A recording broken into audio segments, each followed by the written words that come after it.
बेआईन भावे rice Miller उत्तप्त राखड़ा रास्ता कड़े पकाइबा कारणरू अकाଳରେ ଚାଲିଗଲା କୁନି ପିଲାର ଜୀବନ। ଏପରି ଏକ ଦୁଃଖଦ ଘଟଣା ଘଟିଛି ଭେଡେନ୍ ଥାନା ଅନ୍ତର୍ଗତ ମହୁଲ ଗ୍ରାମରେ। ଏଠାରେ ଥିବା ଏକ ରାଇସ୍ ମିଲ୍ ଗରମ ରାଖଡ଼ା ଆଣି ଝାଇଁଜୋର ରାସ୍ତା କଡ଼ରେ ବେଆଇନ ଭାବେ ପକାଇଥିଲା। ତେବେ ଝାଇଁଜୋରକୁ 12 ବର୍ଷର ପ୍ରତ୍ୟୁଷ ସାଇକେଲରେ ଗାଧୋଇବାକୁ ଯାଉଥିବା ବେଳେ ରାଇସ୍ ମିଲ୍ ଦ୍ୱାରା ପକାଯାଇଥିବା ଗରମ ରାଖଡ଼ ଉପରେ ପ୍ରତ୍ୟୁଷ ପଡ଼ିଯିବାରୁ ତାର 2 ଗୋଡ଼ ଓ ହାତ ଗୁରୁତର ଭାବେ ପୋଡ଼ି ଯାଇଥିଲା। ଲୋକେ ତାକୁ ଉଦ୍ଧାର କରି ବୁର୍ଲା ହସ୍ପିଟାଲକୁ ନେଇଥିଲେ। ବାପା ଗରିବ ହୋଇଥିବାରୁ ଉଚ୍ଚ ଚିକିତ୍ସା କରିପାରି ନଥିଲେ ଓ ବୁର୍ଲାରେ ଫେବୃଆରୀ 26ରୁ ଚିକିତ୍ସା ଚାଲିଥିଲା। ମାତ୍ର ଅବସ୍ଥା ସାଂଘାତିକ ହେବାରୁ ତାକୁ ଗତ 9 ତାରିଖରେ କଟକ ମେଡିକାଲ ପଠାଯାଇଥିଲା। ବହୁ କଷ୍ଟ ପାଇବା ପରେ ଶେଷରେ କୁନି ପ୍ରତ୍ୟୁଷ ଆଖି ବୁଜିଛି।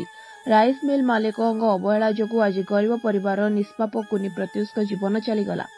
ରାଇସ୍ ମିଲ୍ ମାଲିକ ଚାହିଁଥିଲେ ମଣିଷତ୍ୱ ଦୃଷ୍ଟିରୁ ରାଉରକେଲାସ୍ଥିତ ବର୍ନ ୟୁନିଟି ଚିକିତ୍ସା କେନ୍ଦ୍ରକୁ ନେଇ ଚିକିତ୍ସା କରାଇ ପାରିଥାନ୍ତେ କିମ୍ବା ଅନ୍ୟ କୌଣସି ଘରୋଇ ହସ୍ପିଟାଲରେ ଚିକିତ୍ସା କରାଇଥାନ୍ତେ, କିନ୍ତୁ ତାହା କଲେ ନାହିଁ। ହୁଏତ ଏହି ଘଟଣାକୁ ରାଇସ୍ ମିଲ୍ ମାଲିକ ଏକ ମାମୁଲି ଦୁର୍ଘଟଣା ହିସାବରେ ନେଉଛନ୍ତି। ମାତ୍ର ଯେଉଁ ପରିବାର ମିଲ୍ ମାଲିକଙ୍କ ଅବହେଳା କାରଣରୁ ନିଜର ପୁତ୍ର ସନ୍ତାନକୁ ହରାଇଛି, ସେହି ଅପୂରଣୀୟ କ୍ଷତିକୁ ମିଲ୍ ମାଲିକ ପୂରଣ କରିପାରିବେ? ଏହି ମାମଲାରେ ରାଇସ୍ ମିଲ୍ ମାଲିକଙ୍କ ଉପରେ କଡ଼ା କାର୍ଯ୍ୟାନୁଷ୍ଠାନ ଦାବି କରିଛନ୍ତି ସ୍ଥାନୀୟ ଲୋକେ। ପରିବାର ଲୋକଙ୍କୁ ପଚରାଯିବାରୁ କାଳେଶ୍ୱର ମିଲ୍ ବାଲା ରାଖଡ଼ ପକାଇଥିଲା ବୋଲି ଅଭିଯୋଗ ଆଣିଛନ୍ତି ଓ ମିଲ୍ ମାଲିକ ଚିକିତ୍ସା ବାବଦକୁ 5,000 ଟଙ୍କା ଦେଇଥିଲା ବୋଲି କହିଛନ୍ତି।